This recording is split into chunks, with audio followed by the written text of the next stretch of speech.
Поэтому мне очень нравится дэнс-терапия. Со многими логопедами на метод объединениях мы общаемся, и те логопеды, которые используют дэнс-терапию, аппараты дэнс-терапии, также делятся своими эмоциями, делятся успехом, делятся этой легкостью, этой простотой достижения результатов.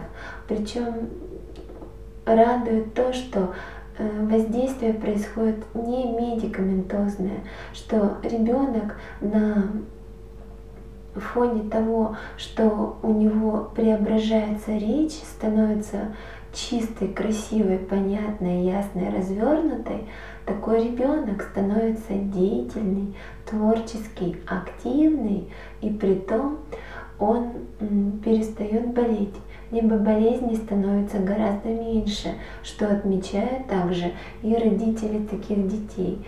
Дети становятся сильными, здоровыми, творческими. Поэтому использование дэнс-терапии как метод преодоления нарушений, речевых нарушений, каких-либо психических отклонений в развитии у ребенка просто уникален, просто универсален, эффективен, быстр и необходим.